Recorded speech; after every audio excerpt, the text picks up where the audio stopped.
प्रशांत जी। राधे राधे। राधे राधे महाराज जी। महाराज जी, भारत हमेशा धर्म, समृद्धि और विश्व कल्याण हेतु अग्रसर रहा है। महाराज जी, भारत में गरीबी और भूखमरी की समस्या नहीं, है। भारत में नहीं, पूरे टोटल आप ऐसे बोल सकते हैं, लेकिन आप पर्सनल में देखिए, प्रत्येक व्यक्ति क्या धर्म से चल रहा है?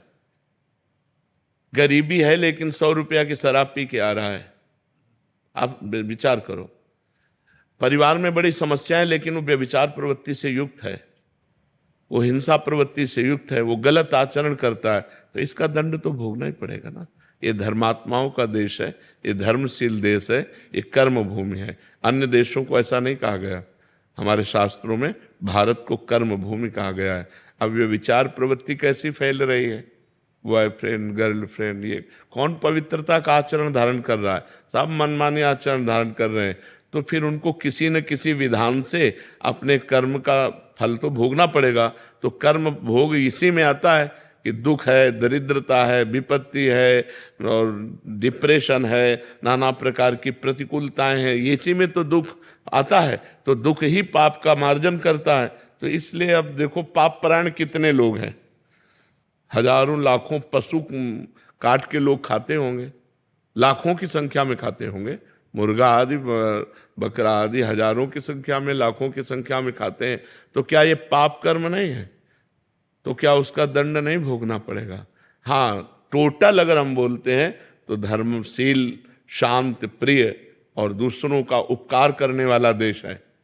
मान लो किसी देश में भी, वो हमारा शत्रु देश भी हो, अगर वहाँ कोई मतलब परेशानी आ गई, भूकंप आ गया, बाढ़ आ गई, तो भारत आगे खड़ा दिखाई देगा सेवा करते हुए।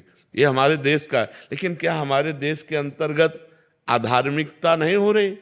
क्या पाप नहीं हो रहे? कितने बड़े बड़े पाप हो रहे हैं, कितनी अधार्मिकता हो रही, तो क्या उसका दंड नहीं मिलेगा? तो उसका दंड मिलने के लिए यही सब है, दरिद्रता, प्रतिकूलता, विपत्ति, नाना प्रकार की मानसिक और शारीरिक रोग समस्याएं, वही सबको भोगनी पड़ रही है।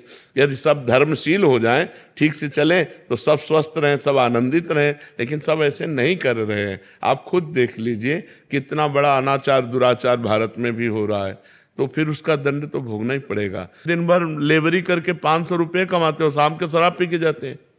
अरे उसी के हरी सब्जी लेके जाते तो पूरा परिवार खाता, उसी के थोड़ा मीठा मीठा लेके जाते, परिवार प्रसन्न होता।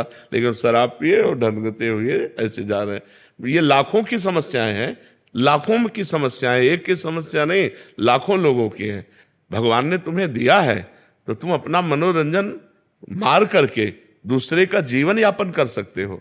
हजारों ऐसे हैं जो बीमारी से परेशान हैं और अर्थ की अव्यवस्था है, और तुम 50,000 फूंक रहे हो। भगवान ने तुम्हें दिया है माना, तो तुम 50,000 मनोरंजन में फूंक रहे हो। यदि उनको दे देते तो गरीबों के घर बस जाते। तो ऐसे कितने लोग हैं जो विचार नहीं कर पा रहे कि हम अपने भारत का सहयोग करें। हमारे भारत की गरीबी दूर कैसे होगी? जिनके पास अपार धनराशि है, वो गरीबों को ऐसी व्यवस्था करे। तो ऐसी मति गति कहाँ है?